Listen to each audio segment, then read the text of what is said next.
Chartered Accounting. My dear friends, first off, welcome you for academic year 2020 and 21.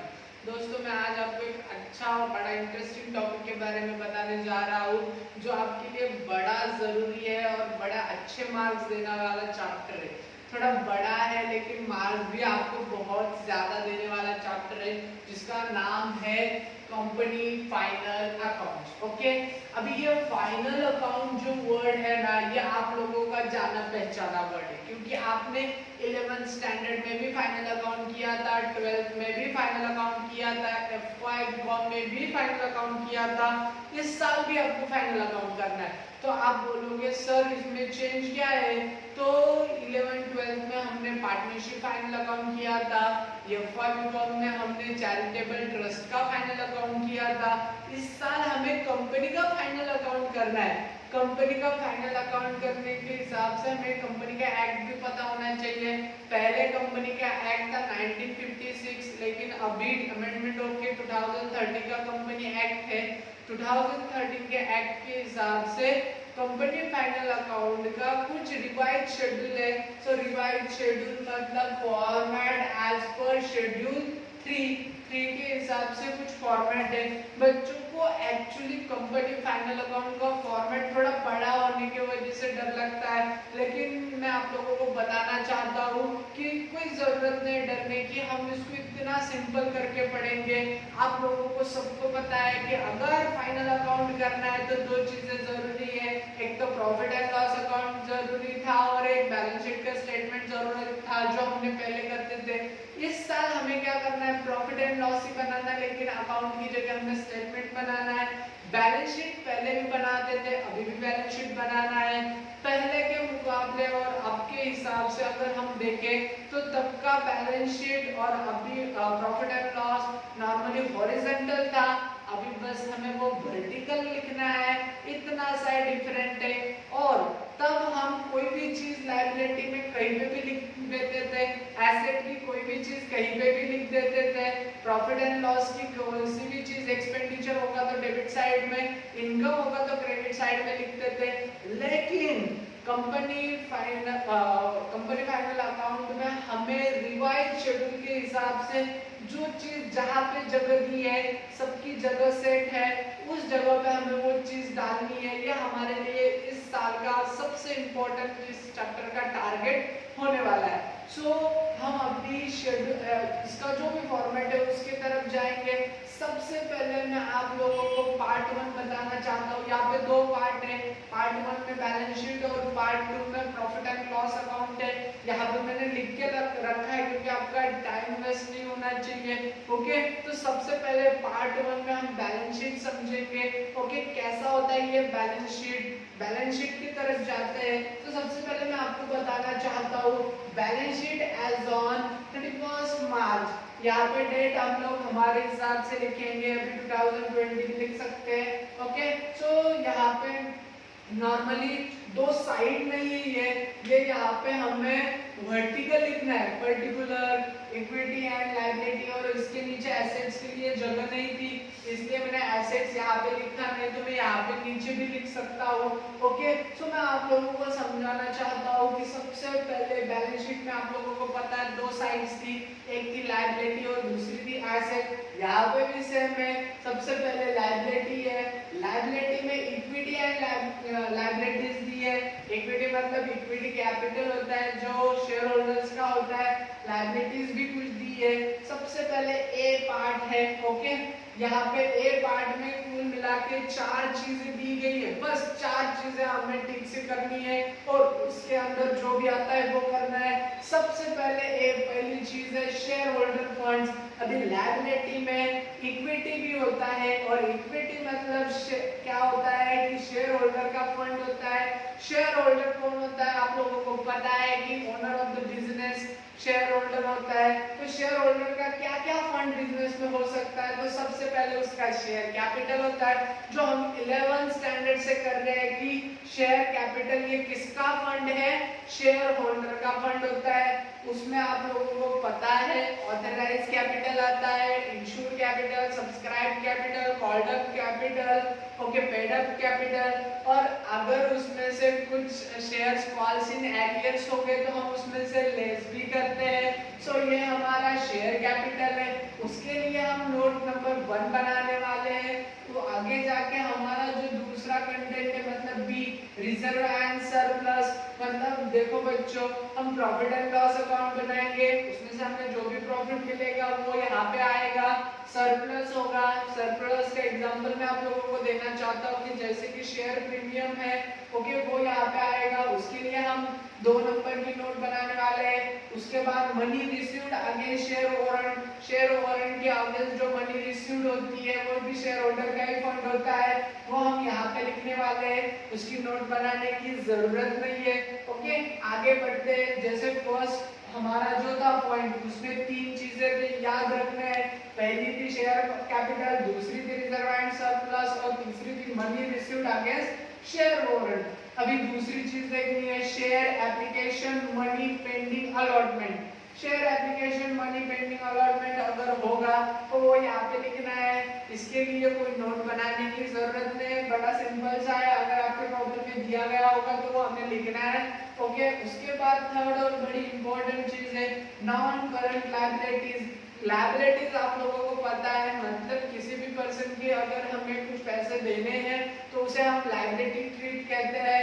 Current liability, उसके आगे एक word लगा है non current, मतलब ऐसी लायबिलिटी जो हमें बहुत सालों तक यूज करने के लिए मिली है, जैसे हमने लॉन्ग टर्म लोन लिया है, ओके, सो वो यहाँ पे आएगा, मतलब कुछ बहुत सालों की अगर लायबिलिटीज होगी तो वो होगी यहाँ पे। उसमें का एग्जांपल भी उन्होंने दिया है लॉन्ग टर्म बोरोइंग, मतलब बहुत साल के लिए हमने कर्जा लिया होगा। डेफर्ड टैक्स लायबिलिटी, अगर हमारे डेफर्ड टैक्स लायबिलिटी होगी तो वो भी हम यहाँ पे लेंगे। अदर लॉन्ग टर्म लायबिलिटी, इधर दोनों के अलावा अगर दूसरी कोई अदर लॉन्ग टर्म लायबिलिटीज होगी तो वो भी आएगी। उसके बाद लॉन्ग टर्म प्रोविजन, प्रोविजंस अगर कुछ होगी तो वो भी यहाँ पे आएगी। मैं आप लोगों को बता दूं कि प्रोविजन क्या होता है। हमारे प्रॉफिट में से जो भी पैसा हम साइड में रखते हैं, कभी कभी रिजर्व करके रखते हैं और कभी कभी प्रोविजंस करके रखते हैं। अभी रिजर्व एंड प्रोविजन में एक छोटा सा डिफरेंस है, मैं बता दूं, समझो बच्चों, आपके पेरेंट्स के कंपनी में कुछ प्रॉफिट हुआ है, ओके, या सादा सिंपल सा आपके पापा जी को सैलरी मिली है, सैलरी में से पूरी सैलरी वो खर्च नहीं करते, कुछ सैलरी एक्सपेंडिचर में चली जाती है, लेकिन कुछ सैलरी वो रिजर्व करके रखते हैं, कुछ बैंक में डाल के रखेंगे, कोई नहीं, और कुछ पैसे ऐसी जगह पे डालेंगे जहां से कुछ फ्यूचर में करना है, जैसे कि अपने बच्चे की शादी करनी हो, अपने बच्चे का एजुकेशन करना है, मतलब स्पेसिफिक रीजन के हिसाब से अगर पैसा साइड में रखा है तो उसे कहते हैं प्रोविजन। अगर कुछ हमें पता नहीं है पैसे किस चीज के लिए लगने वाले हैं तो उसे कहते हैं रिजर्व। ओके, यहाँ पे आगे लॉन्ग टर्म होगा तो वो यहाँ पे आएगा। उसके बाद ये नॉन करंट लायबिलिटीज थी, मतलब बहुत सालों के। करंट लायबिलिटीज मतलब शॉर्ट टर्म पीरियड के लिए जो लायबिलिटी हमारी होती है वो यहाँ पे आती है। उसमें आता है शॉर्ट टर्म बोरोइंग, नाम में दिया है, शॉर्ट पीरियड के लिए जो हम बोरो करते हैं वो। ट्रेड पेबल, हमें जो पेबल्स करने हैं, पैसे देने हैं दूसरों के, जो हमने कुछ ऑन क्रेडिट्स के ऊपर कुछ परचेस किया होगा। अदर करंट लायबिलिटी, इन दोनों के अलावा अगर कोई अदर करंट लायबिलिटीज होगी तो वो भी यहाँ पे लेंगे। और लास्ट में है शॉर्ट टर्म प्रोविजन। जैसे लॉन्ग टर्म प्रोविजन होती है दोस्तों, वैसे शॉर्ट टर्म प्रोविजन भी होती है। हम लोगों को समझने के लिए देखो ना, यहाँ पे लॉन्ग टर्म बोरोइंग है, यहाँ पे शॉर्ट टर्म बोरोइंग है, यहाँ पे डेफर्ड टैक्स लायबिलिटी है, ओके, यहाँ पे ये चीज नहीं है, लेकिन अदर लॉन्ग टर्म लायबिलिटीज है, यहाँ पे अदर करंट लायबिलिटीज है, यहाँ पे लॉन्ग टर्म प्रोविजंस है और यहाँ पे शॉर्ट टर्म प्रोविजन है। ओके, ऐसा था हमारा लायबिलिटी साइड। अंडरस्टैंड? ये बस चीजें, अगर आपने 2-4 टाइम इसको ठीक से देखा, पढ़ा, तो आपको ये फॉर्मेट अच्छे से पता चलेगा। और इसके कुछ नोट्स भी मैंने नंबर भी दिए, ये नोट्स हमें बनाने हैं और नोट्स बनाने के टाइम जो भी फिगर आएगी वो यहाँ पे हम पुट अप कर देंगे। ओके, इसके बाद ये तो हो गई लायबिलिटी साइड। अभी हमें देखनी है एसेट साइड। ये मैं एक्चुअली यहाँ नीचे आने लिखने वाला था, लेकिन मेरे पास जगह नहीं है नीचे, तो इसलिए मैंने साइड में लिख दिया बी सेक्शन एसेट। एसेट में भी पहला जो टाइप्स हमने दिया है, नंबर 1 वो है नॉन करंट एसेट। मतलब लॉन्ग टर्म एसेट कहते हैं हम। ऐसी एसेट है जो हमारे पास लॉन्ग टर्म पीरियड में रहने वाली है, जैसे कि फिक्स एसेट। फिक्स एसेट आप लोगों को पता है कि फिक्स एसेट मतलब क्या, जो नॉर्मली पैसे में कन्वर्ट नहीं होती उस एसेट को हम क्या कहते हैं, फिक्स एसेट। उसमें फिक्स एसेट में आता है tangible asset. For example tangible asset मतलब बिल्डिंग, फर्नीचर, ओके। उसके बाद intangible asset. Intangible asset is also our fix asset, for example goodwill, okay. उसके बाद है कैपिटल वर्क इन प्रोग्रेस। अगर हमारा कुछ कैपिटल वर्क इन प्रोग्रेस होगा, this is also our asset. उसके बाद है इंटैंजिबल एसेट अंडर डेवलपमेंट। अगर कोई एसेट होगी वो अंडर डेवलपमेंट होगी तो वो भी हमारी एसेट ही ट्रीट होती है। उसके बाद है fix asset held for sale. ऐसी कोई एसेट है जो हमने सेल के लिए होल्ड किया है, उसका हेल्ड किया है, ओके। सो वो भी हमारी एसेट ट्रीट होती है। मतलब देखो ना, नॉन करंट एसेट में फिक्स एसेट है और फिक्स एसेट में 5 चीजें उन्होंने दी है, ये हमें याद रखना है, ओके। उसके बाद ए हो गया फिक्स एसेट। अभी B non current investment. Investment हम सबको पता है, लेकिन नॉन करंट इन्वेस्टमेंट का मतलब है बहुत सालों तक या लॉन्ग टर्म इन्वेस्टमेंट होती है, ओके। उसके बाद डेफर्ड टैक्स एसेट, जैसे यहाँ पे देखो ना डेफर्ड टैक्स लायबिलिटी थी, वैसे यहाँ पे डेफर्ड टैक्स एसेट है, ओके। ये एसेट ट्रीट होती है। Long term loan and advances, अगर लोन होगा, हमने यहाँ पे लोन लिया नहीं है, हमने लोन दिया है, यानी वो कभी ना कभी हमारा लोन हमें फिर से मिलने वाला है, मतलब हमने जो पैसा दिया है सो हमारी वो एसेट है। एडवांसेस अगर हमने कुछ दिया होगा तो वो भी हमारे एसेट है, उसके लिए नोट 11 बनाएंगे हम। अदर नॉन करंट एसेट, इन सबको छोड़ के अगर कोई भी ऐसी एसेट हो कि आपको लगा कि सर ये तो नॉन करंट एसेट है, तो वो हमें यहाँ पे लिखना है नोट नंबर 12 में। उसके आगे थोड़ा पढ़ते हैं, ये नॉन करंट एसेट हो गई। दूसरा पॉइंट है करंट एसेट। अभी नॉन करंट एसेट आपने बोला है कि लॉन्ग टर्म पीरियड के लिए होती है, तो करंट एसेट ये शॉर्ट टर्म पीरियड के लिए है। शॉर्ट टर्म पीरियड में क्या आता है, करंट इन्वेस्टमेंट, यहाँ पे भी इन्वेस्टमेंट था, ओके। यहाँ देखो non current investment, non current मतलब बहुत ज्यादा टाइम के लिए, लॉन्ग पीरियड के लिए। करंट इन्वेस्टमेंट मतलब शॉर्ट टर्म पीरियड के लिए। इन्वेंटरीज होता है, इन्वेंटरीज मतलब स्टॉक है हमारा, stock is also our current asset. उसके बाद है ट्रेड रिसीवेबल, यहाँ पे ट्रेड पेबल है तो यहाँ पे ट्रेड रिसीवेबल है, ओके। मतलब कुछ पैसे हमें मिलने वाले हैं तो वो हमारे कैश एंड कैश इक्विवेलेंट, जैसे cash in hand, cash at bank, ये कहाँ पे आएगा, यहाँ पे, ओके। ये हमारी करंट एसेट होती है। Short term loans and advances, short periods के लिए अगर हमने किसी को लोन दिया है तो वो यहाँ पे आएगा, ये भी हमारी एसेट है। अदर करंट एसेट, इन सबको छोड़कर अगर कोई ऐसी भी चीज होगी कि सर ये तो अदर करंट एसेट है, तो आप यहाँ पे लोगे, ओके। अंडरस्टैंड। सो ये था हमारा नॉन करंट एसेट और ये थी हमारी करंट एसेट। और लास्ट में हमें करनी है टोटल लायबिलिटी की, जितनी टोटल आएगी उतनी, अगर एसेट की टोटल आ गई तो समझो हमारा प्रॉब्लम टैली हो जाएगा और आंसर करेक्ट है तो हमारा हमें मार्क्स भी फुल मिलेंगे। ये हो गया बैलेंस शीट, ओके। लेकिन बैलेंस शीट करेक्ट आने के लिए हमें प्रॉफिट एंड लॉस करेक्ट निकालना बहुत जरूरी है। सो हम जाएंगे हमारे प्रॉफिट एंड लॉस के। इससे पहले सालों में हमने प्रॉफिट एंड लॉस का अकाउंट बनाया था, इस साल हमें स्टेटमेंट बनाना है profit and loss account for the year ended का।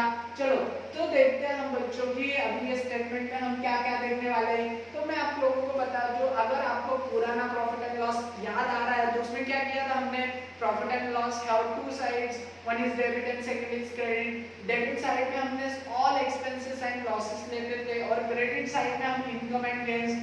वैसे ही अभी ये स्टार्टिंग में हमें इनकम लिखना है और नीचे हमें एक्सपेंसेस लिखना है। रेवेन्यू फ्रॉम ऑपरेशन मतलब बिजनेस ऑपरेट करते हुए जो भी हमें रेवेन्यू होगा, जैसे सेल्स में से जो भी इनकम होगा तो हम यहाँ पे लिखेंगे।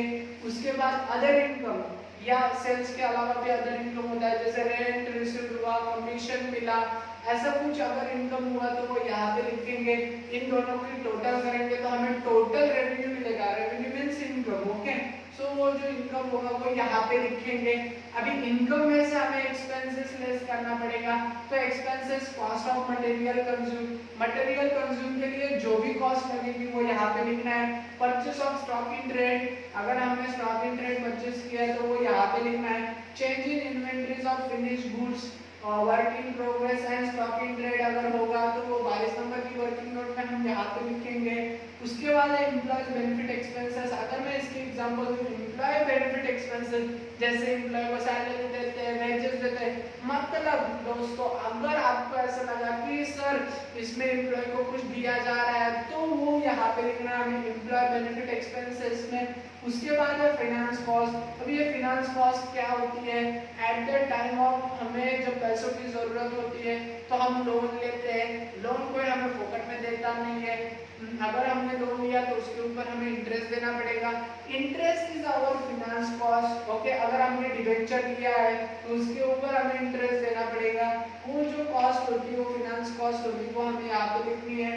डेप्रिसिएशन है अमोर्टाइजेशन, डेप्रिसिएशन हम लोगों को पता है कि एसेट्स की वैल्यू डिक्रीज होने के बाद हमें डेप्रिसिएशन होता है। अमोर्टाइजेशन अगर प्रिलिमिनरी एक्सपेंसेस वगैरह होगा, अगर वो राइट ऑफ किया गया तो वो अमोर्टाइजेशन एक्सपेंसेस ट्रीट होता है और वो यहाँ पे आता है।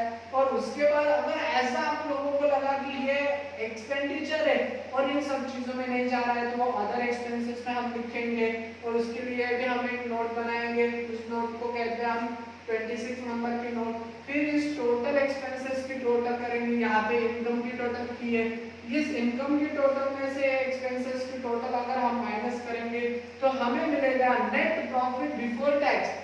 नेट प्रॉफिट तो मिलेगा लेकिन बिफोर टैक्स, मतलब अभी तक हमने टैक्स लेस किया है क्या, नहीं।